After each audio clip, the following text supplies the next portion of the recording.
I think I have your attention now. Thank you all for coming. My name is Aaron DeVore. I'm the chair in Transgender Studies, founder and academic director of the Transgender Archives, and your host. So I'm really pleased to see so many people here. It's a wonderful turnout, and I'm just very, very happy. So we're going to have a short program. It's not going to be a long time, and there are a few seats. I think they're pretty much all taken. Does anybody else need a chair? We'll have trouble standing for a few minutes. Okay, I guess we're all right on that. So as you all came in, you've all got your name tags. I encourage everybody to please use the pronoun stickers so that nobody is embarrassed about knowing what to say to you or what you should say to them. And there are also tags, stickers, if you do not want to be photographed. I would appreciate you use those so that the people who are taking photos will be aware. So there'll be more housekeeping later, but right now I would like to call to the front Madison Thomas, who is a trans person from the Esquimalt First Nations on whose land we stand, and she's going to present a welcome.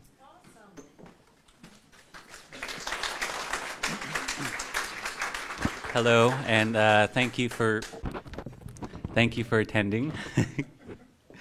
Really tall. I'd like to welcome you all on behalf of Esquimalt Nation and Songhees Territory. I've never heard of this movement before, so it makes me happy. And I look forward to seeing how this evening proceeds, and looking forward to hearing what this movement is going to be doing and the plans. I was planning to have my uncle August Thomas. I'm in his dance group. He sings, and I have been doing dancing since I was 6 years old. I was going to have him sing for us, but he couldn't make it because he's busy, and he lives up island. But thank you, everyone, for attending. This is a wondrous community. Yeah, that's all I have to say. Thank you all. Haichka CM.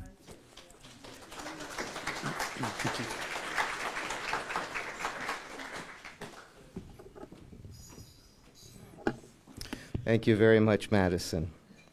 And you will have noticed that we are in the Legacy Gallery, which is a gallery belongs to the University of Victoria, and there is just an incredible art show here tonight. It's called Emerging Through the Fog, and it's an exhibit from two Nachalnath artists who are also friends. Art Thompson, sometimes known as the Fog God, and Hjalmar Wenstab. And you'll see art around here. I haven't seen too many people go into this room over here, but I invite you to go in there. There are some fantastic headdress pieces, which to many people's surprise, you are encouraged to pick up and place on your head and experience the feeling of that. And do all of them have an interactive element? So I'm not going to tell you too much more about that, but I encourage you to go in there, pick it up and put it on your head and have the experience. It's quite unique, it's quite exciting, and I don't think you'll have that opportunity again anytime soon. So please do so. Now, this is the second of the Moving Trans History Forward conferences. We had our first one in 2004. It's hosted, as I mentioned before, by the Chair in Transgender Studies, which I occupy at the moment, and the Transgender Archives, which I hope you all know something about. So 2 months ago, through the generous support of the Tawani Foundation of Chicago and the University of Victoria, we established this chair. And the purpose of the chair is it's a research chair, and it's to assist in the creation and transfer of good, solid knowledge and data and research so that we can have that as the basis of changing hearts and minds and policies and improving the lives of transgender people. Transgender Archives, you probably know a little bit about it. You will have seen our book by now, I hope. It is the largest collection of original materials documenting transgender activism and research anywhere in the world. Covers over a century of research, more than 50 years of activism. if you took all of our books and all of our boxes and you put them on one big long shelf, it would be the length of a football field. So people ask me, what have you got in there? Everything. You know, there's so much. There's an open house on Saturday afternoon that all of you are invited to. Come down to the archives on the University of Victoria campus and have a look around. That is also open to the public, so if you have friends who aren't registered for the conference but might be interested, please invite them. The conference is meant to be a broadly inclusive event. We're expecting over 150 people, and that includes community activists, academics, educators, lots of volunteers, and there'll be quite a bit of artwork and many allies. The attendees range in age from teenagers to octogenarians, which I'm very pleased about. And I'm also pleased to say that between generous donors from the community, from the university, and donations through the chair in Transgender Studies, we've been able to offer over $10,000 in registration and travel subsidies so that people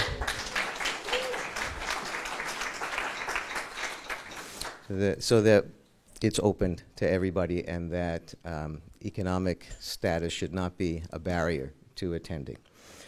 We've also got a sprinkling of truly international representation. Most of you are from the US and Canada. Those are two different countries. But we also have people who are either here from or representing research that's taken place in Mexico, Sweden, Japan, India, and Germany. So a little bit of an international flavor. So over the next couple of days, I look forward to seeing you in our lectures, our discussions, the workshops. We have a poster session, and as I said, quite a bit of artwork. Please make sure you check out the art exhibits. They are also free and open to the public, and I hope that you'll be able to, again, attend those and maybe tell some of your friends about it. We've got two great keynote speakers, one of whom is here in the room today, which is Jameson Green. Jameson, would you raise your hand? There he is, back there. Jameson is the... So Jameson's going to speak to you at lunchtime tomorrow. He's internationally known as a leader in transgender health policy, law, and education.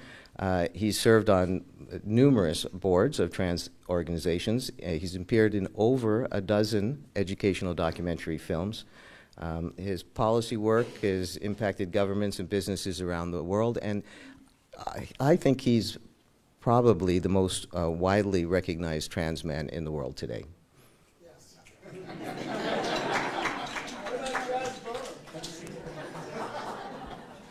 Well, maybe there's a little competition there, but that's a celebrity machine, and you have really done the work to earn that recognition. Our other keynote speaker is going to be attending virtually on Saturday night, and that's Martine Rothblatt. She's the co-CEO of United Therapeutics, and she will be speaking on the topic of from transgender to transhuman to virtually human. And she's a very interesting person. This is her vision for a future in which gender binaries become obsolete, human bodies become optional, and human consciousness has the potential to become immortal through advancements in artificial intelligence. She's a tremendously innovative and accomplished trans woman. She's got a stellar record of creating new advances that have enhanced the lives of people around the globe. She comes up with what seems like wild ideas, and then she makes them happen. So, for instance, she's the one that came up with the idea that started all of our GPS systems. She started the GeoStar GPS company. She came up with the idea and started the Sirius satellite radio. And now her business now is United Therapeutics, where she is involved in saving the lives of lung disease sufferers all around the world, and is working to create an unlimited supply of transplantable organs, starting with lungs, but she's actually working on a project to resequence the pig genome so that we can have pig farms that we can harvest the pigs to have organs that are transplantable, unlimited supply for human use. She's working with the Mayo Clinic, so this is not completely wild ideas. So she's fascinating. She'll be Saturday night keynote on a big screen. Friday night we have two films, one short film called Float and a feature film called romantic comedy feature film called 2 for 1. Mo Bradley, are you in the room? I think so. Way in the back. Mo is the person who made the feature film. And I hope you'll enjoy it. And then on the Sunday morning, and the feature film is open to the public for a fee of $5. Sunday morning, also open to the public, is the Founders Panel, which was very, very popular in our first conference, so we decided to do this again. And we have a series of people who are founders of transgender activism who will be speaking about 25, 30, 35, 40 years, and even a little more of experience in transgender activism. So we're starting with a short film, which is from a memorial service done in 1987 when Harry Benjamin died at the age of 101. And there'll be a number of people speaking about Harry, and some of them you will recognize at least by name, if not by face, and they're all 30 years younger than they are now. The speakers on the panel are Jason Cromwell. Jason, I didn't see you. Are you in the room? Not yet, okay. Yvonne Cook-Riley. There's Yvonne. Watch for her. Jamie Lee Hamilton. Jamie Lee, here? Not yet. Rupert Raj is here for sure. There's Rupert in the back in the center there. And we're still hoping that Ayanna Marikel will be able to join us via video. We'll see. It's up in the air whether or not she'll be able to make it. So you're going to enjoy that.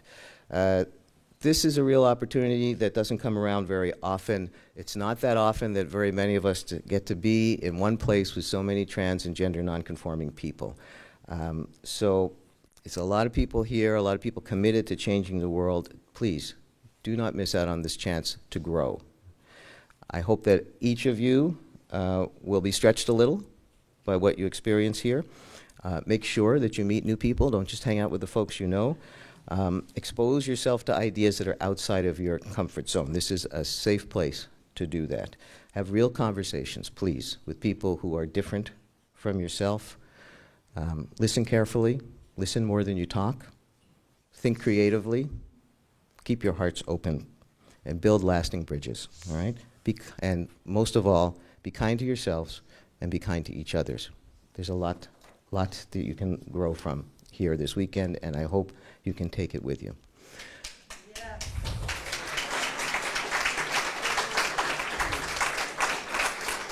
Yeah. Sheila's here. Wonderful. Okay. So we were about to change the order of speakers, but we don't have to now. Okay. Sheila, can you come to the front? Yes, I can. Thank you. Okay. So this, everybody, is the Chancellor of the University of Victoria, Sheila Rogers. All right. I'm so glad you could make it. We had a little confusion about exactly where things were happening tonight. I love confusion. Good. All right, and now where did I put my page? There it is. I wanted to say a few words about Sheila's introduction. She's been our Chancellor, our 11th Chancellor, since January 1st, 2015. Many of you, at least the Canadians, will know her because she's a veteran broadcast journalist. She's the host and producer of a fantastic show on CBC Radio called The Next Chapter. So you can hear her on a regular basis, and it's a brilliant show. In 2011, she was named an Officer of the Order of Canada for promoting Canadian culture and for her volunteer work in the fields of mental health and adult literacy. She holds several honorary doctorates from the University of Western Ontario, Mount Allison University, Memorial University, Nipissing University, and Vancouver Island University. And I don't know when we're going to get around to giving you one here, but we should. She's also committed herself to working towards reconciliation between Aboriginal and non-Aboriginal people from coast to coast to coast. For those of you who are not Canadians, we have 3 coasts. One of them's up at the north. And she was inducted as an honorary witness to the Truth and Reconciliation Commission in 2011, a great honor. So I'm very, very pleased to introduce you to Sheila Rogers. Thank you. Thank you so much, Dr. DeVore, and I'm so happy. First of all, I'm happy to be here. We made it in 7 minutes. Yeah, it's. I just won't say from where exactly, but thank you for your lovely welcome. I know what veteran means. It's sort of a code for old, but that's all right. Yes, we are proud. Thank you. Welcome to the University of Victoria. I'm sorry I wasn't here for the elders' welcome, but I would also like to acknowledge with respect the traditional territories of the Coast and Straits Salish people and thank them for their stewardship and continued welcome. It's a privilege to be on this territory. The University of Victoria just rocks in this department, I've got to say. And I'm so grateful to Dr. DeVore, who was the first academic who made me feel welcome at the University of Victoria when I entered into this strange position of Chancellor in January of 2015. I'm working on figuring out what it means. It means I get to welcome you to the University of Victoria, and that is a huge honor. In some ways, it's kind of like being the Lieutenant Governor. If you're not Canadian, that's a whole other thing, but of the university. But it's given me the opportunity to meet some truly wonderful people, truly courageous people, people who are really leading the world in some hugely positive change. So that's the part I really love. We have a commitment to dynamic, hands-on learning at the University of Victoria, and I think that makes a great and vital impact. It's what sets this university apart. We're really up there in all sorts of rankings all over the world, including the 2014 Times Higher Education, or the THE World University Rankings. We're in the elite 200 list among the top 1% of universities around the world. So I think that's really fabulous. And it is programs like this, chairships like this, that really distinguish UVic. One of our core values is a commitment to fostering and welcoming diverse learning and teaching and having that kind of working environment that really supports it. We champion respect for all genders across campus and in our civic engagement, and we're proud to say that UVic's commitment to trans research and community involvement is part of what makes UVic a great place to work and to learn. And UVic was recently named one of Canada's best diversity employers for the 3rd year in a row. We're so proud to be the home of the Transgender Archives. And again, when I first came to campus, Lara, the archivist, Lara Wilson there, and Dr. DeVore took me on a tour of the Trans Archives, and I know there are a number of opportunities to have a tour. Please take advantage of it. You will be astonished and amazed and delighted and proud, and you'll want to research here at UVic. It's just fabulous. And we're also so pleased to be the home institution for the only research chair in transgender studies anywhere in the world. And yeah, it's fabulous. And this is just established 2 months ago. We're pleased to host this conference and looking forward to the next few days and also to the activities of the chair in the months and the years to come. One small indicator of UVic's enthusiastic support for trans research and community engagement, the University of Victoria recently awarded Dr. DeVore with the Provost's Advocacy and Activism Award for inequity and diversity, and I think this is a really wonderful thing. It's so well deserved. And through conferences such as this one and the work of the chair in transgender studies, UVic strives to make a vital impact, tackling these issues that matter to all of us, to people of all genders. I am proud, this is a cliche, but I've never said it out loud, to put the T in LGBTQ. I think it's fabulous. And if I may speak as the host of this program that I do for the non-Canadians here, I interview writers every week on our national broadcaster, CBC. And I'm very proud to have had, on a number of occasions, the writers, musicians, and storytellers Ivan Coyote and Ray Spoon. Most recently as the author of the book Gender Failure and the show of the same name. They're so proud of who they are. They have worked hard to be who they are. They have fought for the freedom to be who they are. When I spoke to them, I sensed their exhaustion and the toll that is taken on both of them. It should never have taken any toll whatsoever. The fact that people don't fit into a gender binary, this really hit me when I was doing Convocation this year, even saying, ladies and gentlemen, and will you go forth into the world of your fellow men and women? I mean, I changed that right away. But let's not cling to this binary. It's not useful. It's not helpful, and it's not real. So I thank you for making this place, this world, better for the next generation by your very presence here. And in sum, thank you for coming to UVic and moving trans history forward. I wish you a great conference. Thank you. Thanks a lot.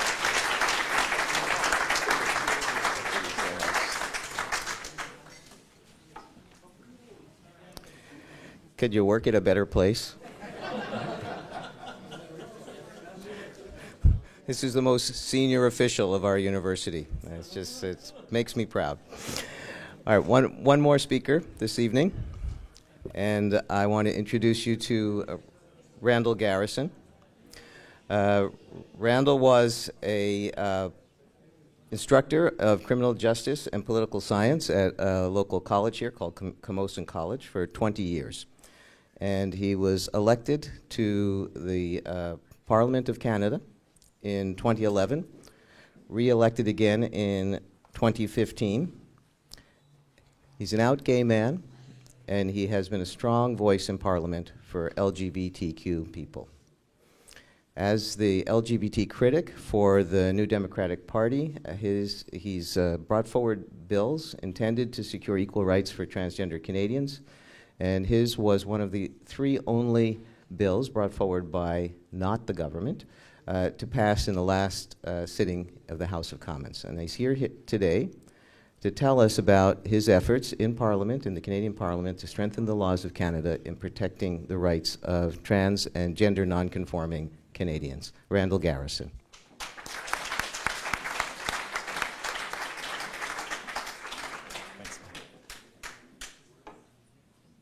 So I have a little challenge because originally I was asked to speak until Sheila arrived. And so I expanded the concept of what I was going to say. Now I have to shrink it back down to my allowed time.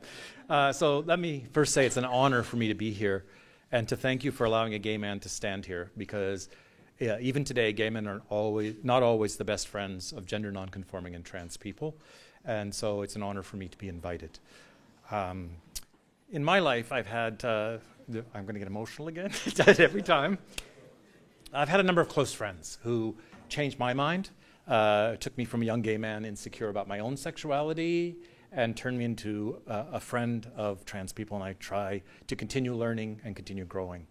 One of those people was from the Blackfoot Nation in Alberta, was driven off the reserve, ended up in sex work, suffered a lot of violence, had a really tough road. I became a good friend of hers.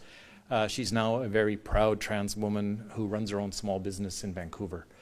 And I was very proud to get to know her and to know her story. A very, very powerful story, like many in this room have. A second person I got to know was a kid growing up across the street.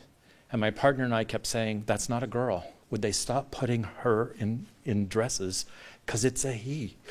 And eventually, Del came across the street and said, I've decided to transition. And I know you guys have always known. And we said, we sure have.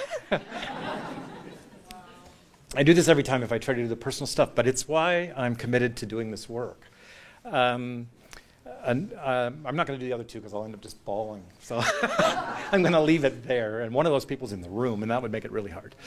So when I got elected to Parliament, I was one of 6 out gay members of Parliament. We still don't have the T, and so there's room for at least a few of you there in Parliament with me. I'll bring that up later. I'm proud to be a New Democrat because we are the only party which has a designated spokesperson on LGBTQ issues. So I do speak for the party. I have a mandate from the leader to do so. And in that role, I inherited a private member's bill. Now, for you who are not non-Canadians, I'll have to explain a little bit. We have 2 houses of Parliament. We have an elected house, and we have a very silly appointed house that is completely archaic and non-democratic. And that may surprise people in the room. Laws have to pass both of these. The Prime Minister gets to choose the senators. They're normally the bag people for parties. I'm not making this up. They're the fundraisers for parties, and they work full-time on party things, not the public interest. I've always been a firm opponent of an unelected group doing anything. The other house, the House of Commons, is a parliamentary system. So normally the government, by getting half the seats, gets to do exactly as it pleases. And opposition members are allowed to introduce private members' bills which never pass. So you can introduce a bill and say, we think this is a good idea, and the government then votes against it. And so Bill 6A, who was the first out gay man ever to be elected in Canada, not the first one to serve. Sven Robinson was the first to serve, but he wasn't out. He wasn't out until people firebombed his office, and that did happen in Canada. So Bill had introduced the bill in a minority parliament. So that was a parliament where nobody had a majority. And the bill was to add gender identity and gender expression to the Human Rights Code of Canada so that people could bring cases for discrimination, and also to add it to the hate crime section of the Criminal Code. And in that minority parliament in 2011, the bill passed the House of Commons. So the elected representatives voted for it. The Senate ignored it, which they're allowed to do with private members' bills. They simply didn't ever take it up, so it didn't become law. So Bill retired in 2011. I took over the bill when I entered Parliament. It was my privilege then to get to know trans activists all across the country. And so my personal experience stood me in good stead in starting my work with trans activists. And we spent a long time working on this bill. And it was a real partnership in that what I decided was we could get this through Parliament if we could convince, we had to have at least 13 Conservatives vote with us. And how were we going to do that? And so what I managed to convince some trans and gender non-conforming people to do was to go see their member of Parliament in their offices and say, I am your constituent. I am a voter. Are you going to support my rights or not? And it was tough to convince people to do it, but it worked. It really worked. I had a lot of those Conservatives then come to see me and say, okay, what is this bill and why are you sending these people to see me? And I said, I'm not sending them, and they're not these people. They're your constituents, right? And they're just asking you to support them. So the bill took some very strange paths through the House of Commons, and there was a panic kind of created over gender expression. So with great regret in committee, I agreed to have gender expression removed from the bill. And there are still some people in this room who hold that against me, and you're very entitled to do that. But I could not get the Conservatives to stay on board as long as gender expression was there. And we had assurances from the Canadian Human Rights Commission that they would consider expression included in identity. And we had assurances from most of the major police organizations they would also consider it included. So I didn't want to do that, but the only way to hang on to enough votes to get it through was to remove it. So with regret, I accepted the removal of gender expression. Then it passed the House of Commons, right? Miracle of miracles. With a Conservative majority, we got the bill through. I'm going to say, you might wonder how we picked Conservatives, so I'm going to tell this story in public now. One day I was sitting in my office and my staff said, you need to go look at the pro-life site. They've just posted some very nasty stuff about you. So I went and looked at it, and it was kind of the usual homophobic stuff, so Nothing surprising. And then I went, wait a minute, let's see what MPs they don't like. And let's find the Conservatives they don't like, and let's approach all of those Conservatives. So we took their website and stood it on its head, and we got a list of 23 people they didn't like, and 18 of them eventually voted for my bill. So I encourage them to keep posting, because it's a way we can use that material. Unfortunately, the Senate once again refused to pass the bill. This time, they sent it to committee. The first committee they sent it to actually liked the bill and sent it back. So then they sent it to another committee. And some transphobic conservative senators turned it into what became known as the bathroom bill. And a travesty of what we were talking about. And so I was called as a witness in committee, and one of the senators said to me, "Are you calling me transphobic?" And I said, "Yes, you're exhibiting the very transphobia that this bill is designed to combat." And he said, "Well, there's probably not much point in us talking further." And I said, "That's probably true, unless you're willing to open up your mind and think about this." And he said, "Well, I'm worried about my 6-year-old granddaughter." And I said, "Guess what? She's not worried about this." Right? Your 6-year-old granddaughter is not worried about this. This is about you. So unfortunately, they ran the clock out, and an election was called. In Canada, if it hasn't passed both houses, the bill dies. So this is a story of struggle. It's going to have a happy ending. The Liberals had been divided on it in the previous Parliament. Some voted for it, some did not. And I worked quite a lot with them. It ended up becoming part of their platform to introduce my old bill as a government bill. So what does that mean technically? The Senate can't ignore government bills. It has to deal with them. And the Senate has not defeated a government bill since 1988. So if we can get this introduced as a government bill, it will get through the House of Commons, and the Senate will be forced to pass it.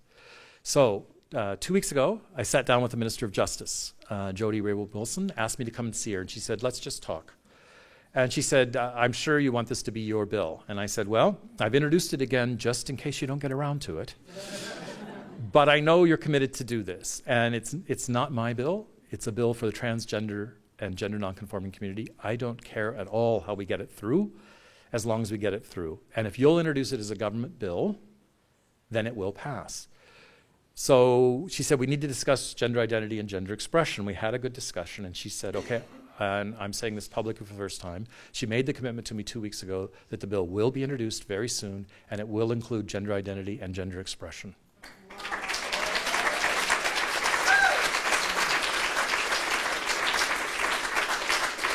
So we're just this far away, but I believe we're going to make it through this struggle. The other positive news is, since we started this in the House of Commons, 7 provinces acted.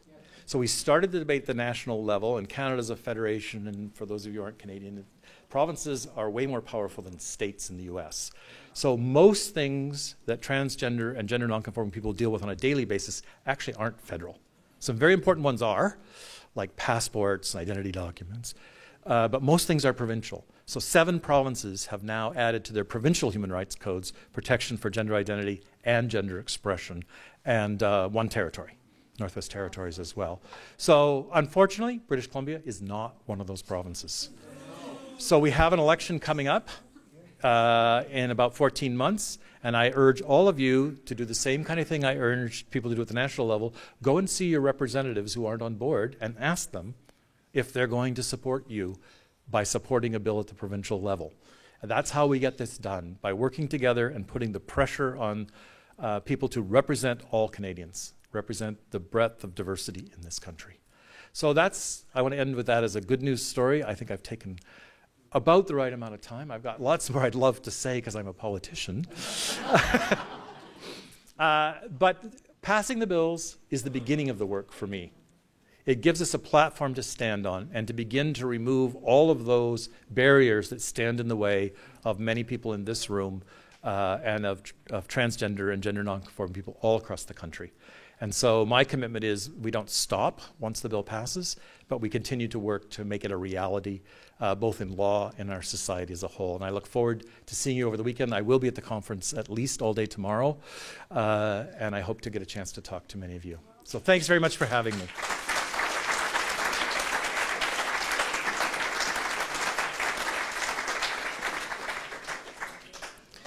Thank you very much, Randall. That's fantastic speech and fantastic news and great work. And I'm very proud to say that Randall is actually my representative in my riding. His office is just around the corner. These are the gifts for the speakers. So don't go away without them. All right, I just want to say a few things to say thank you to many people that made this conference possible. I mentioned before that we've had quite a few sponsors. Chair in Transgender Studies and the Tawani Foundation were key, and we've had many contributions from people around the campus. I'm going to name several of them. I'm going to name all of them, actually, and I want you to hold your applause until I get through the list. Vice President Academic and Provost, Associate Vice President Human Resources, who happens to be here tonight. And if anyone else is here that I didn't see, please put your hand up as I call you out. Associate Vice President Student Affairs, the faculties of Continuing Studies, Education, Engineering, Fine Arts, Graduate Studies, Humanities, Science and Social Sciences, UVic Libraries, and the Special Collections and University Archives, departments or schools of Art History, Visual Studies, Child and Youth Care, Computer Science, Educational Psychology and Leadership Studies, English, Environmental Studies, French, Gender Studies, Germanic and Slavic Studies, Hispanic and Italian Studies, Philosophy, Social Work, Writing. The president of the UVic Faculty Association has also contributed. Alex Darcy and other friends of the conference and anonymous friends of the conference and the Victoria Pride Society have all made contributions to the success, financial contributions to the success of this conference. Please join me in thanking them.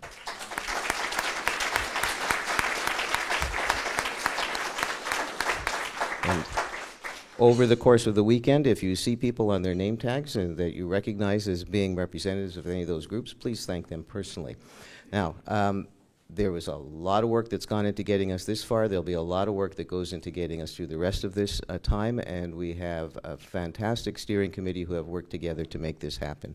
At the top of the list, I want to thank Michael Radmacher, who is my assistant. Michael, please show your face. He's over in the corner there. He's got a great haircut and a great beard, if you don't know which one he is, okay? Also, key partners in putting this together are Christine Wald and Lara Wilson. Also over hiding in the corner, they're shy, these people. The rest of the committee, Alex Darcy, Alex McAdams, raise your hands as I say your name. Annalie Lepp, Cecilia Benoit, Chris T., Kimmy Dominic, Matt Hines, Mo Bradley, Rachel Cleaves, Sharon Doty. Please thank all of these fantastic people.